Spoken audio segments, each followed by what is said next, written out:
está pressionadíssimo, né? O presidente Lula, inclusive, teria dado carta branca para o novo presidente do INSS, Gilberto Valer Júnior, fazer já modificações que considerar necessárias para a reformulação do órgão e trocar de diretores, enfim. Mas o que todo mundo está se perguntando nesses últimos dias é como vai ficar a situação do ministro da Previdência Social do Brasil, Carlos Lupe. Vamos para Brasília, ao vivo, conversar com a Marília Ribeiro, que está acompanhando todas essas repercussões e movimentações. Oi, Marília, bom dia para você, seja bem-vinda aqui ao Morning Show. O Lula pode se encontrar com o ministro Lupe ainda no dia de hoje?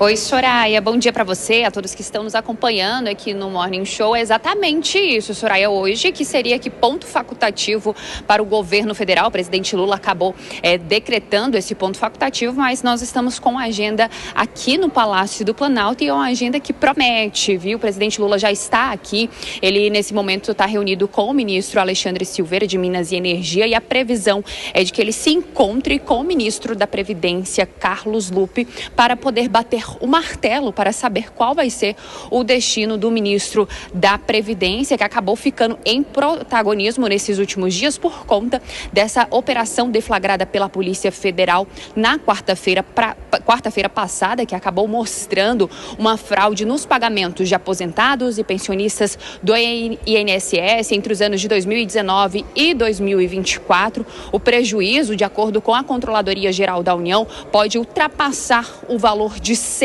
bilhões de reais. Essa presença de Carlos Lupe na Previdência vem gerando certos desgastes para o governo, principalmente dentro do Congresso Nacional, porque há uma movimentação dos parlamentares acerca desse assunto da fraude do INSS, que acabou tomando de conta tanto da Câmara dos Deputados quanto do Senado Federal nesses últimos dias. Lá na Câmara dos Deputados, nós tivemos a presença de Carlos Lupe nesta semana para poder prestar esclarecimentos sobre esse assunto em uma comissão e também tivemos aí o que os parlamentares protocolaram o pedido de uma CPI do INSS. Essa CPI colheu aí diversas assinaturas, ao todo foram 185, precisavam apenas de 171 assinaturas, foi protocolada. Porém, para que ela possa ser instalada, é necessário o aval do presidente da Casa, Hugo Mota, que durante reunião de líderes disse que há uma fila de CPIs aguardando instalação. Ao todo, são 13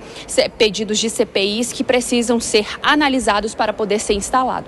O que os parlamentares vêm buscando? Uma nova saída. Agora, a movimentação é para poder colher assinaturas para uma CPMI, que é uma CPI mista, onde vai atender aí senadores e deputados. Eles estão recolhendo essas assinaturas para poder colocar essa instalação e fazer com que essa CPI possa avançar dentro do Congresso Nacional. Fato é que vem gerando desgastes para o governo, essa atuação de Carlos Lupe, essa operação que acabou gerando aí o afastamento e depois a demissão do então presidente do INSS, Alessandro Stefanuto, que foi indicação de Carlos Lupe. Hoje a gente está aqui nessa expectativa, Soraya, para saber o que vai ser decidido em relação a Carlos Lupe, se ele vai ficar ou se ele vai sair da esplanada dos ministérios desse governo do presidente Lula. Por enquanto, a movimentação aqui no Palácio do Planalto ainda é um pouco mais tranquila, mas qualquer novidade, atualização sobre esse assunto ou qualquer outro, Soraya, eu volto na programação.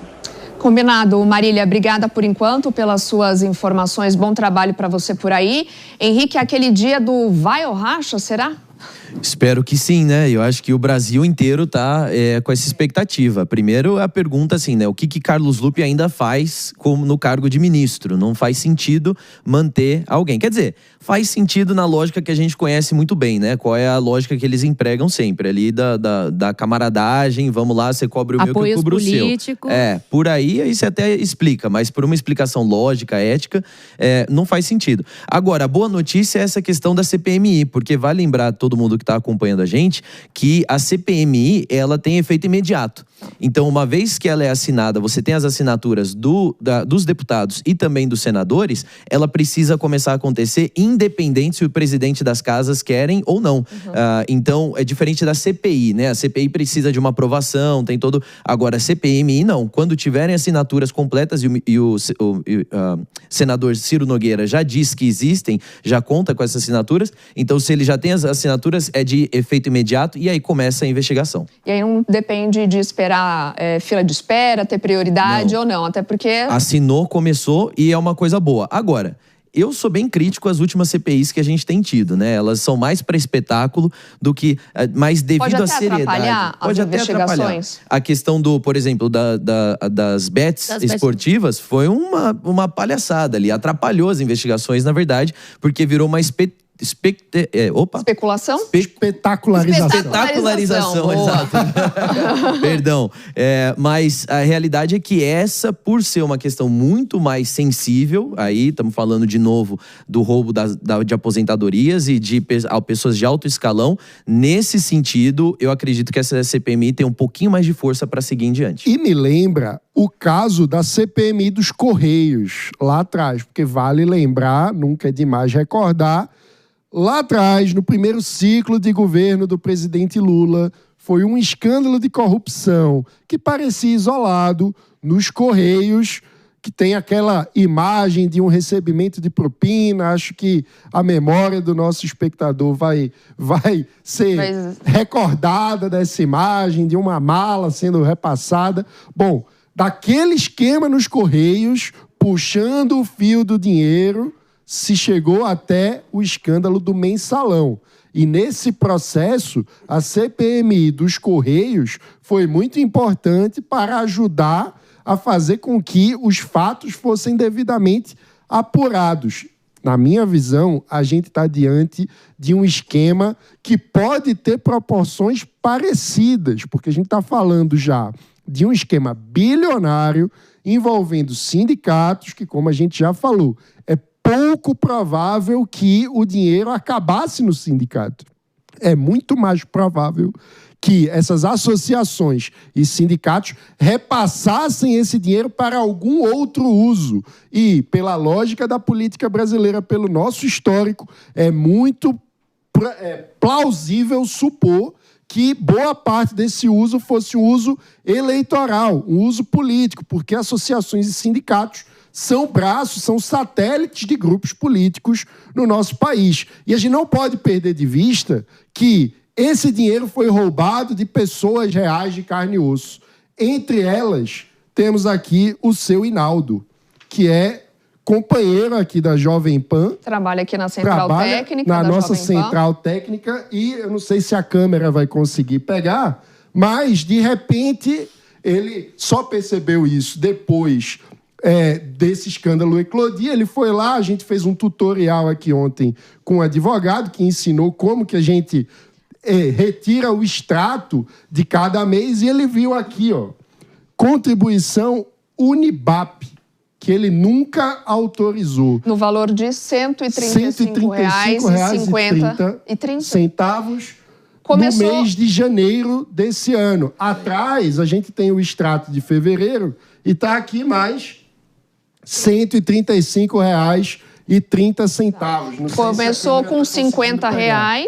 Tá? Desconto com R$ 50 e depois esse mais recente agora no valor de R$ 135,30. Que é toda estratégia criminosa nesse sentido. Começa pequeno para ninguém perceber, depois vai gerando uma constância, um padrão e aumenta o valor. E de fato, se a pessoa não tem o hábito de consultar mês a mês, a gente até falou isso ontem aqui com o advogado, né? Ele ensinou e sugeriu que as pessoas fiquem mesmo atentas a isso, mas é uma problemática, porque a gente mesmo no nosso dia a dia, né? A gente não tem o hábito, assim, de todo dia ficar lá conferindo item por item, ainda mais se tratando de aposentados, que não tem, às vezes, o acesso à internet, o computador, o celular, não tem a praticidade. E que costumam ter descontos de impostos, por exemplo, o imposto de renda retido na fonte, algum empréstimo consignado que a pessoa tenha feito. Então, é comum haver algum tipo de desconto, né? Então, muitas vezes, o valor não chega líquido no mesmo valor todos os meses. Então, não é de se estranhar tanto que haja algum tipo de diferença, o que faz com que a pessoa não entre para ver o detalhamento no extrato, confiando que, afinal de contas, ela está recebendo um pagamento que vem do governo, que, em tese, deveria ter fé pública sobre o direito do aposentado e pensionista de receber aquilo que lhe cabe. E, no entanto, a gente está vendo milhares de cidadãos brasileiros, como o Hinaldo, foram vítimas de roubo. E isso não pode ficar impune. Minha tia, inclusive, né? Também um valor similar a R$200. Então é isso. A pessoa vai na boa fé, achando que pode confiar ali na instituição e... Não. E o que é grave, para você ter descontado direto da folha de pagamento, claro que é uma série de documentação necessária, além da assinatura real, a anuência para que esse desconto ocorra. Então, quem é responsável por descontar, no caso INSS, ele tem que fazer o crivo detalhado, pormenorizado, sobre essa documentação analisada. E, surpresa nenhuma para todos, a documentação ela não estava completa em nenhum desses casos, milhares de casos de aposentados que foram lesados e roubados, sim. Falamos tecnicamente fraude, desvios, mas é um roubo, sim, com uma violência grave, porque a gente está falando da vulnerabilidade da pessoa. Ô Soraya, você me permite apenas tocar aqui na questão no que tange político, né? A estratégia política. Nesse momento, o governo tem que ter muito cuidado para ver, o Mano mencionou aqui, né, o caso dos Correios, para ver o quanto isso vai respingar num governo que já está com um nível de impopularidade muito alto. Lembrando aqui que em pesquisas recentes, né, a gente viu que o presidente Lula está com seu nível de aprovação mais baixo nos últimos 3 mandatos que ele viveu, né, governando esse país. Então, agora vai ser muito cuidado. Então, o presidente vai ter que ser muito ágil em equilibrar os pratinhos, porque a gente sabe também que para uma pessoa estar ocupando um cargo de ministro é porque houve uma negociata muito importante